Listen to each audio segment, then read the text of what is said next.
Okay, this is a solution of Kanna extract, which is at 23 degrees Celsius, 22 degrees Celsius. And I just added about 50 millimeters of sodium carbonate. And I'm going to test for the pH a bit more and add a little bit more into the pH. It's about 8 to 9. That will be perfect for what I need it for.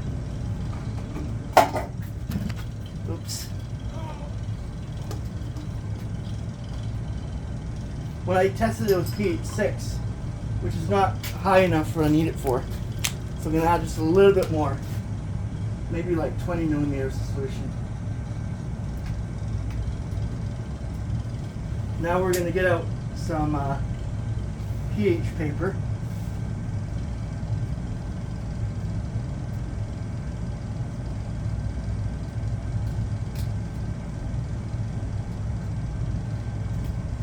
Put it back, put the pH strip back in the plastic bag. So it doesn't get wet or that kind of stuff. And then we're gonna take the sample, take this glass stir rod, which has been sitting here for a little bit, remove this funnel, put that somewhere else.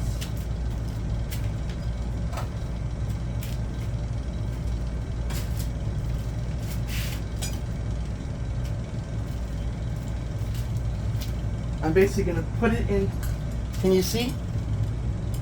I'm going to put it into the solution like that. Until just a little bit on the surface. Give it a drop. Yeah, the pH is about 7, so it's neutral. That's all I want it to be. It was about 5 or 6, and I added about 20, 30 millimeters of sodium carbonate solution. And as a result, this is what I got. And this drangondroff reagent, it tested positive for the alkaloids at 0.05 milligrams for a sample. A very small amount. Very, very small amount. It tested positive, which I find is very amazing that it's that accurate. But the drangondroff reagent that I made was about 2 grams of drangondroff reagent in 2 grams of potassium iodide in 10 millimeters of water with about 20 millimeters of 20 grams of bismuth hydroxide with about 100 millimeters of concentrated hydrochloric acid, and made the solution and tested for it. It was a very, very accurate test for the solution.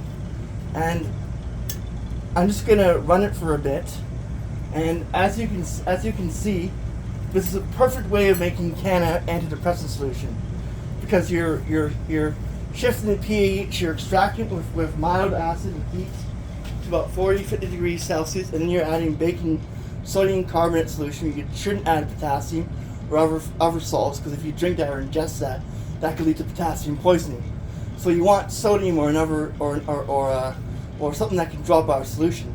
I'm just using Kanna, but you could use dilute spheric acid with calcium hydroxide and titrate it and get the calcium sulfide to drop out of solution. And that'd be even better than this type of solution, this type of method. As you can see, it's a very good method, and I'll turn on this light so you can see a bit better. But it's actually changing a bit of color. It went from a yellow to a different color because a slightly different color because I've been neutralizing some of the components. But this is a good way of making a Kanna solution for natural antidepressants. Thanks for watching.